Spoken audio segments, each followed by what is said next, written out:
En nombre de la Iglesia Bautista de Flores, reciban la más cordial bienvenida y la alegría de compartir este tiempo juntos. El tema de hoy es ¿Y si no siento al Espíritu? Por Ricardo Segura. Como familia de fe, deseamos que la palabra de Dios sea muy especial en tu vida. Al final, verás diversas formas de comunicarte con nosotros. Estaremos felices de recibirte. Busca su voluntad en todo lo que hagas y Él te mostrará cuál camino tomar. Buenos días, amigos y hermanos. Quisiera compartir con ustedes una meditación sobre la palabra de Dios, la Biblia, que se encuentra en la carta del apóstol San Pablo a los Efesios en el capítulo 4, desde el versículo 17 hasta el final del capítulo, esto es el versículo 32. Voy a dar lectura al texto. Estoy leyendo de la traducción conocida como Dios habla hoy o versión popular, que me parece adecuada para poder trabajar el texto como lo queremos hacer en esta mañana. Dice así la palabra de Dios. Escribe San Pablo a los Efesios. Esto pues es lo que les digo y les encargo en el nombre del Señor, que ya no vivan más como los paganos, los cuales viven de acuerdo con sus inútiles pensamientos y tienen oscurecido el entendimiento. Ellos no gozan de la vida que viene de Dios, porque son ignorantes a causa de lo insensible de su corazón. Se han endurecido y se han entregado al vicio, cometiendo sin freno toda clase de cosas impuras. Pero ustedes no conocieron a Cristo para vivir así, si es que de veras oyeron acerca de Él y aprendieron de Él en qué consiste la verdad. En cuanto a su antigua manera de vivir, desháganse ustedes de su vieja naturaleza que está corrompida, engañada por sus malos deseos. Ustedes deben renovarse en su mente y en su espíritu y revestirse de la nueva naturaleza, creada según la voluntad de Dios y que se muestre en una vida recta y pura basada en la verdad. Por lo tanto, ya no mientan más, sino diga cada uno la verdad a su prójimo, porque todos somos miembros de un mismo cuerpo. Si se enojan, no pequen, y procuren que el enojo no les dure todo el día. No le den oportunidad al diablo. El que robaba, deje de robar y póngase a trabajar, realizando un buen trabajo con sus manos para que tenga algo que dar a los necesitados. No digan malas palabras, sino solo palabras buenas y oportunas que ayuden a crecer y traigan bendición a quienes las escuchen.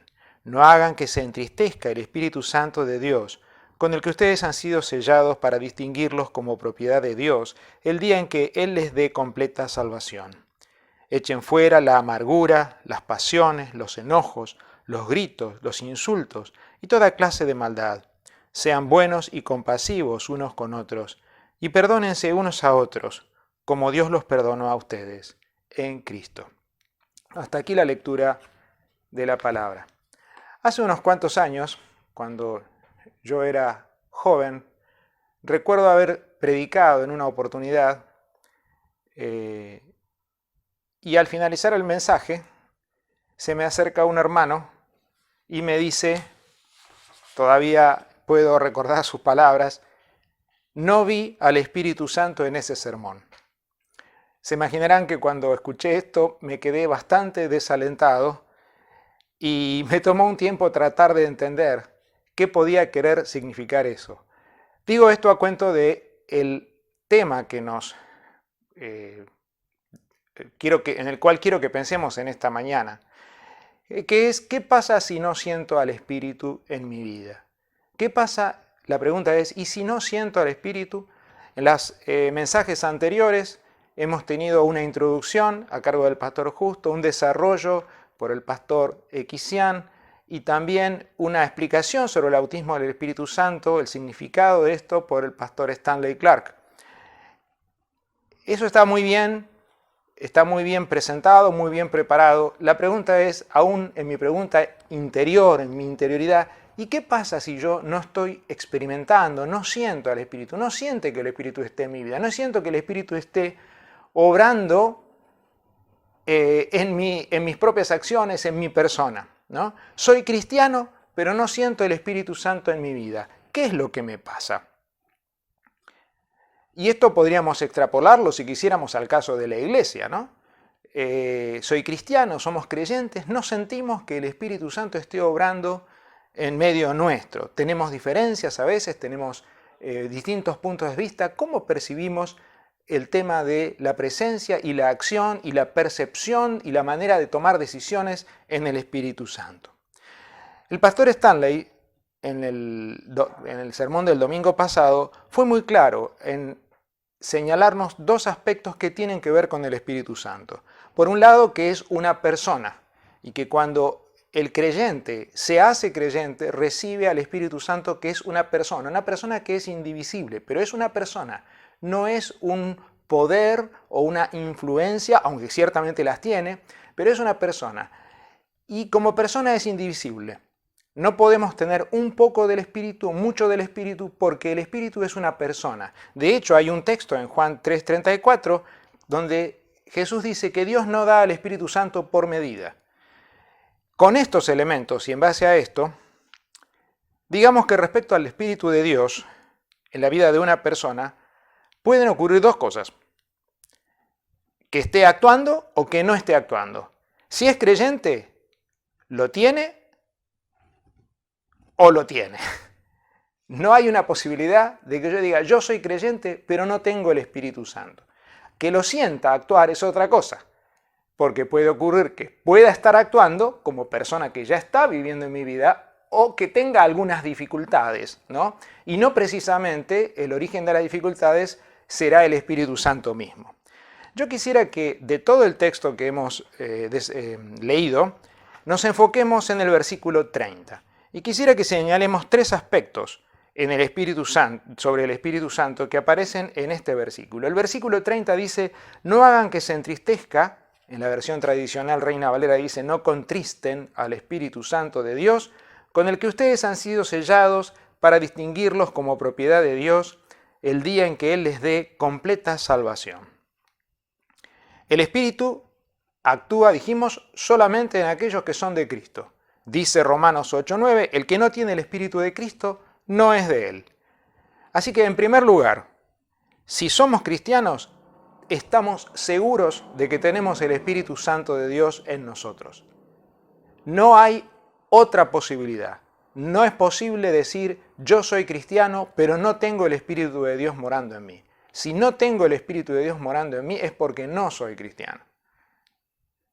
Y esto es algo que nos lleva a pensar y a evaluar nuestra fe y con sinceridad delante de Dios, que quiere que todos se acerquen a Él, reconocer alguna necesidad que nos está faltando de una entrega real, concreta, personal, no falsa, no disimulada, no simulada, a Dios.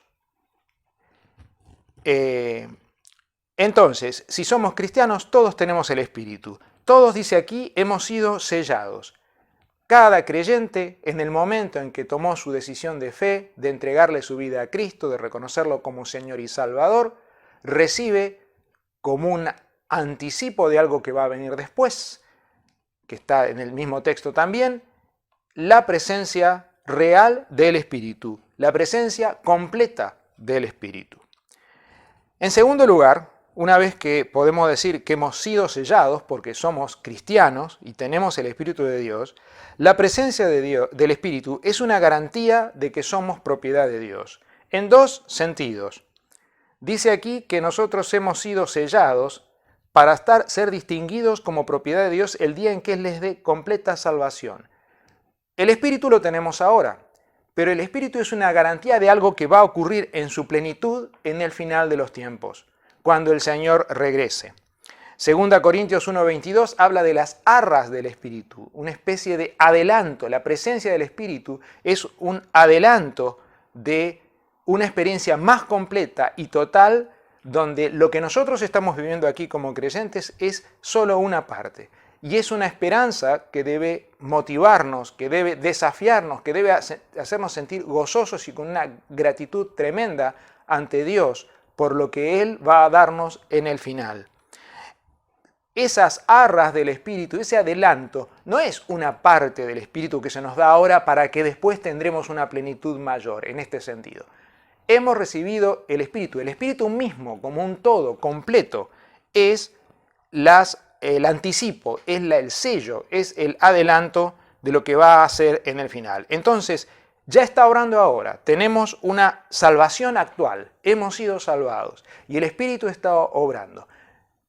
Es una obra que no está terminada. El proceso en el cual nosotros vamos caminando tomados de la mano del Señor en este mundo hasta que vayamos a encontrarnos con Él es un proceso de crecimiento, de maduración, de dejar que cada vez más el Espíritu obre en nosotros para que cada vez como discípulos de Jesús nos parezcamos más a Él, como dijo en algún momento el pastor Kisian cuando predicó, cada vez ser formados más como es Él para una salvación final que va a ser perfecta y que va a ser completa y que se va a manifestar al final de los tiempos. Perfecto. 3 cosas para decir. La primera dijimos es que si somos cristianos tenemos el Espíritu de Dios en nosotros, hemos sido sellados. Segundo, que la presencia del Espíritu es una garantía de que somos propiedad de Dios en cuanto a nuestra salvación presente y en cuanto a nuestra salvación final, como dice aquí, que se va a manifestar en el día en que Dios nos dé completa salvación. Pero en el intermedio, mientras vamos caminando, el pasaje nos dice, y el versículo en particular, que no deberíamos entristecer al Espíritu Santo de Dios. ¿Cómo es esto? Yo estoy en relación con Dios. El Espíritu vive en mi vida. Entonces, y el Espíritu es una persona, por eso es que puede ser entristecido. Por eso es que puede tener este sentido de pesar cuando nosotros, y así es de simple, no obedecemos, no hacemos aquello que el Espíritu espera que hagamos, se nos dan indicaciones y no hacemos caso, cuando se espera que confiemos en situaciones difíciles, dudemos y vacilemos. Todas estas cosas hacen que el Espíritu Santo se entristezca por nuestra falta de respuesta.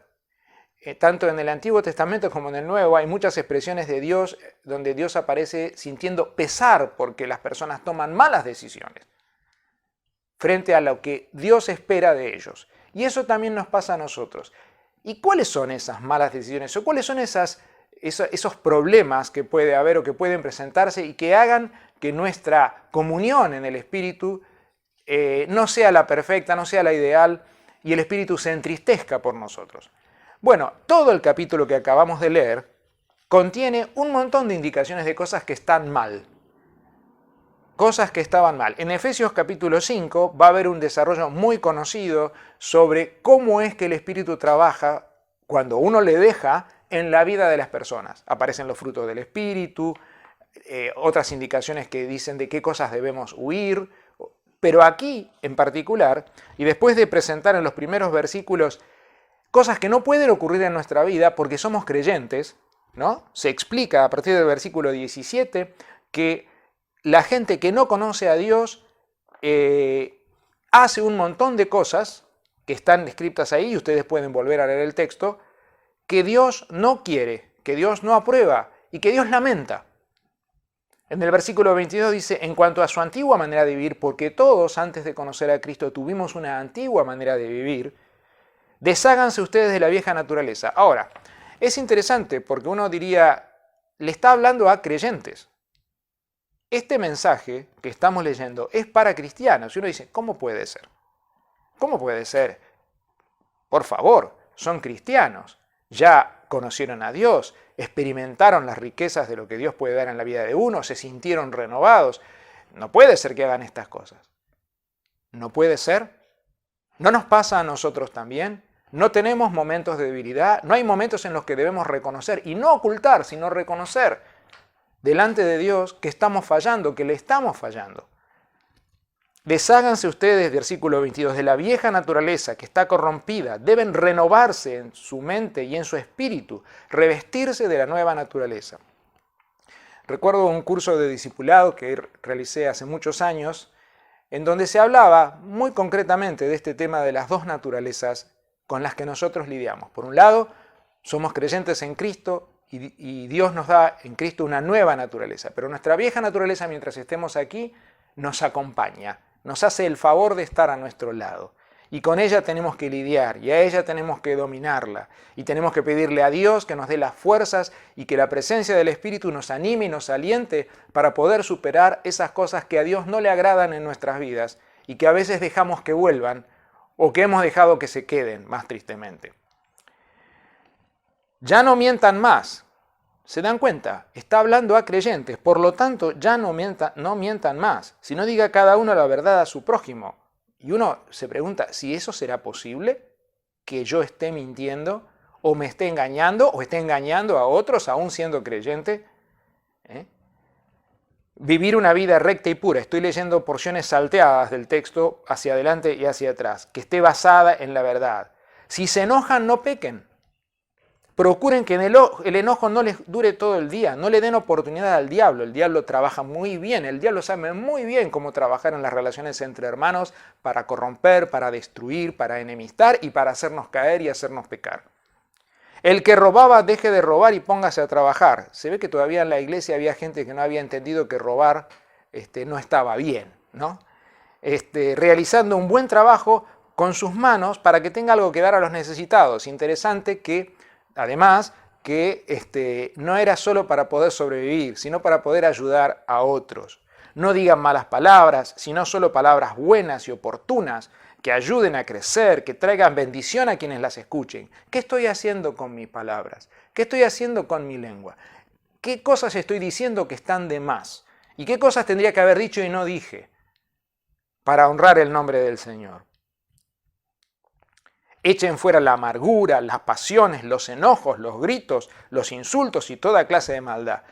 No estamos en el templo, así que no puedo preguntar si alguno piensa que no tiene ninguna de estos problemas, que levante la mano, que lo quiero conocer. Pero creo que todos estamos incluidos en alguna de estas categorías, hemos estado en algún momento. Sean buenos y compasivos, perdónense unos a otros, como Dios los perdonó a ustedes en Cristo, que después de todo es el modelo perfecto en el cual tenemos que apoyarnos y vivir.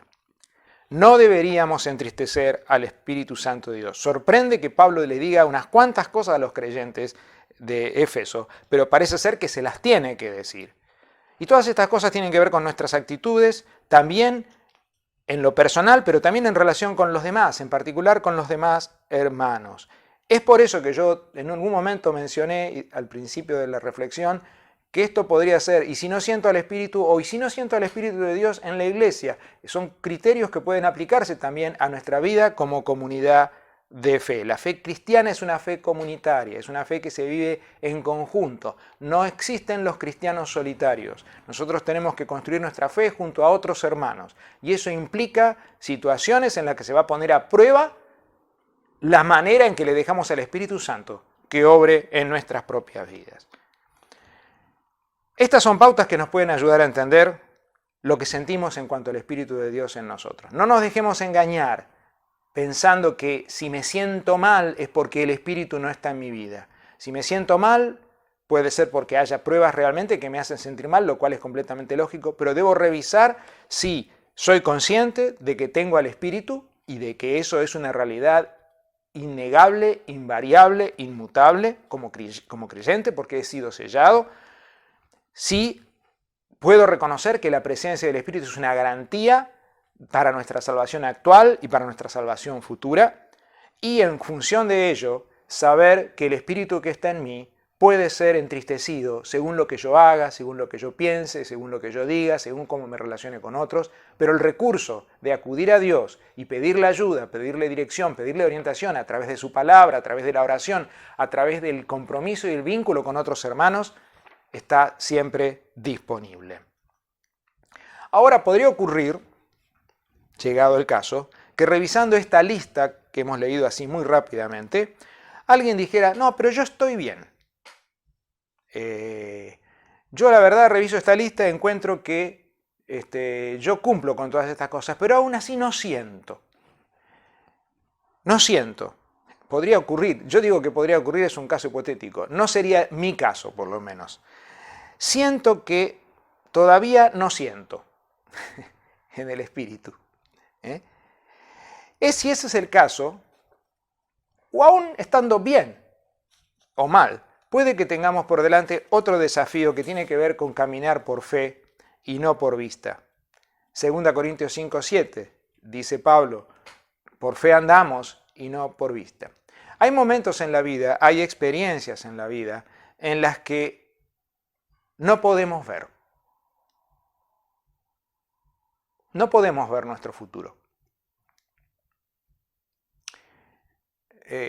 Más de una ocasión recuerdo haber estado en la playa y de pronto, en la costa, y de pronto, de una manera extraña, que caiga una niebla espesa rápidamente sobre la playa y que de pronto, de ser un día soleado y seguir siendo un día soleado, estar no pudiendo ver ni a 1 metro de distancia y escuchar las voces de la gente, pero no poder ver a la gente.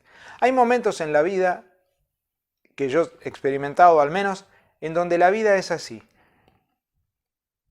Estamos bien con Dios. Estamos atravesando un momento de prueba, un momento de confusión o un momento de confusión, un momento en que no sabemos bien qué hacer y el camino no se ve. Y quizás el punto y la enseñanza de eso es que lo que tenemos que hacer en esos casos, nunca se les ocurra salir corriendo en medio de una situación como esta. Lo que hay que hacer es dar un paso y otro paso y otro paso. Y a medida que vamos dando un paso, ese paso que podemos ver es el que tenemos que dar para crecer como hijos de Dios, para servir según Dios nos va mostrando. Muchas veces el peregrinaje en la vida cristiana no es un peregrinaje de metas y de objetivos que se ven a largo plazo y yo ya estoy con mis sueños y mis planes y todo. Quizás estoy en un momento en el que lo que puedo decir es doy gracias a Dios, y quizás es algo que debería decir siempre de una u otra forma, doy gracias a Dios por un día más, doy gracias a Dios porque pude llegar hasta aquí, doy gracias a Dios porque Dios me ayudó hasta este momento, doy gracias porque tengo este paso más que puedo dar, doy gracias porque tengo al Espíritu que me guía y me ayuda a seguir avanzando. En otra ocasión recuerdo haber estado para tomar un vuelo en avión. A mí no me gusta viajar en avión, pero no me quedaba más remedio. Estaba en un aeropuerto, no aquí en Argentina, y había una lluvia torrencial. Los vuelos estaban demorando, era una época de invierno. Yo miraba los aviones con la nieve acumulada sobre las alas.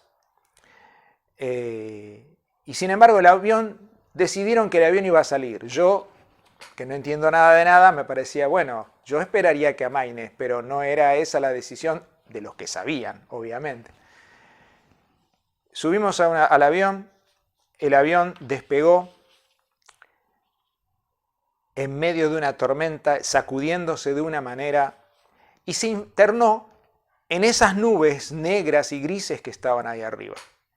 Y por unos momentos, mientras atravesábamos en ese momento del despegue, el avión se sangoloteaba de una manera que yo dije, yo miraba para abajo, miraba por la ventanilla y decía, a ver ahora cuándo aparece el piso de nuevo, después de habernos metido en... Pero no pasó eso. Y pasó una cosa más curiosa todavía, y es que cuando salió del otro lado de las nubes, era otro mundo. Porque superada esas nubes tremendas y amenazantes, había un sol radiante. Y del otro lado, una vez que salimos de allí, el avión siguió su marcha tranquila, y del otro lado se veía el sol, y las mismas nubes que de abajo se veían tan negras y tan horribles, del lado de arriba se veían blancas y esplendorosas. A veces es un problema de nuestra propia visión, de cómo vemos las cosas y de cómo las ve Dios. Hay otras ilustraciones que tratan de señalar este hecho, ¿no? Una cosa es la forma en que Dios ve las cosas y otra cosa es la forma en la que las vemos nosotros. Pero el Espíritu que está en nosotros sí sabe ver y por eso se entristece cuando ve lo que no quisiera. De manera que, queridos hermanos, queridos amigos, este es un tiempo, por muchas situaciones, por muchas circunstancias, para pensar en que Dios está en nosotros, que el Espíritu Santo vive en nosotros, y cuando sintamos que no hay respuestas, cuando sintamos que no nos alcanza, cuando sintamos que nos falta, revisemos nuestra vida, revisemos nuestra relación con Dios, ajustemos lo que hay que ajustar, dejemos lo que hay que dejar, hagamos los cambios y sorprendámonos de cómo Dios va a obrar. Que Dios nos bendiga.